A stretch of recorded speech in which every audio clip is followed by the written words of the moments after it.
Good morning, Faculty community. Today, we welcome you to Daily Trust News, the morning in Faculty. I hope you are having an incredible start of the week, and that it's your pleasure to tune in once more. Today, we have two special guests to the program, Amalia Lorraine and Ana Cristina, who are students of our great Faculty of Law and Criminology, and will tell us how their experience was in an American court. We go with you, girls. Hello everyone, my name is Anna and I will tell you about our experience in American court. First of all, I want to thank the Morning in Faculty for inviting us to the program and letting us share a little of our tour. It's a pleasure to be here and again thank you. As many of you know, we are currently a law student at the School of Law and Criminology of the Autonomous University of New Orleans, where we had the opportunity to visit American courts for a day. So we will talk a little bit about our experience.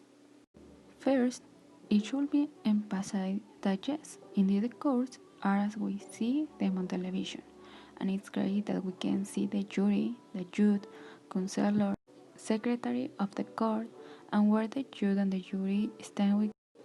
So, how everyone got up when the clerk said all rise. Meanwhile, everyone in the courtroom stood up as a sign of respect towards the judge. First, we went to a minor court. I couldn't believe what I was hearing. We were witnessing a trial for a nuisance. The defendant was literally being judged because of being a noisy neighbor. Yes, by making excessive noise. Incredibly, something that may seem so simple here in Mexico, in the United States it deserves to go to trial. The affected neighbors had already spoken to the noisy neighbor, as it was a public nuisance. That is, it annoyed all of the neighbors, and as he didn't heed the request for injunctive relief. Finally, the affected person or plaintiff said that he played music quite loud most of the week, something that not only bothered him but all the neighbors nearby encouraged the repetition signed by more neighbors, which caused the defendant to receive an administrative fine and was warned not to do it again or it could lead to jail. But for now, he will only be credited with monetary restitution. Very interesting, don't you think? And you, Amalia, tell us, how was your experience within this audience where you were as listeners? Hello, everybody. Thank you for the opportunity. Well, it's incredible. I really enjoyed my stay there. I think it was something that totally changed our perspective and image of what oral judgments are like. We went to the juvenile court where we were sadly able to witness a case of a 10-year old boy who had shot the owner of a retailer for not selling him alcohol. Even though the boy didn't kill him, the damages were very considerable as he left him in cap. Unfortunately, the judge said they would waive the case and that this little boy would be tried as an adult and could be sentenced to many years in jail. Of course, in a correctional facility until the age of 21. But not everything was bad.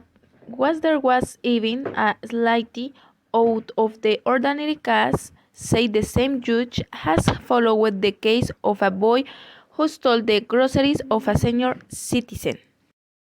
The boy was 12 years old and claimed that they did so because he had friends from a gang threatened him to do so. The judge told him to because it was the first time he behaved like this.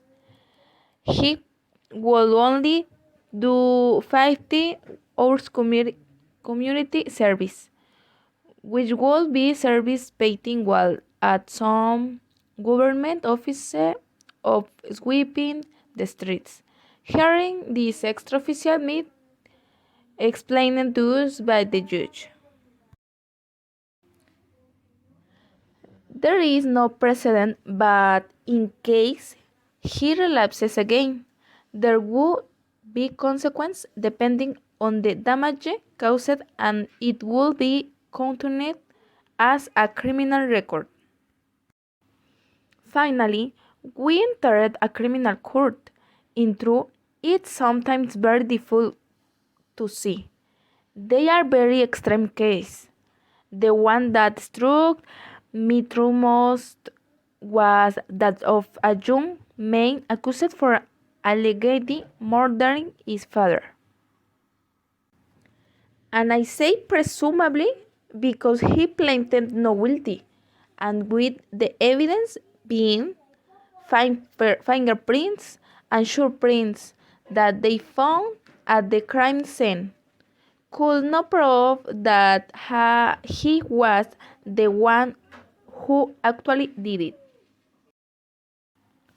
Although a visual witness said he could see the son stabbing his father, but it turns out that this witness was wearing glasses. So the defense attorney said that this testimony could not proceed since the witness was very distant from where he said he saw it and was not wearing glasses.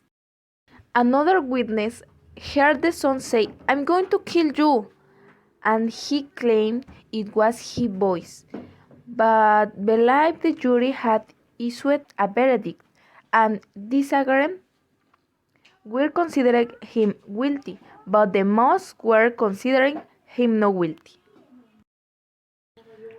And for this reason, the whole trial was over and the judge ruled that everything would have to start over and appoint a new jury. Actually, it was an amazing experience. We wish we could tell you more, but believe me, there is nothing like experiencing it in person. Thank you, girls, for attending the program and contributing us a little more about how great it is to travel and the part of teens trials in another country. We hope to see you soon with more news. Thank you for even us.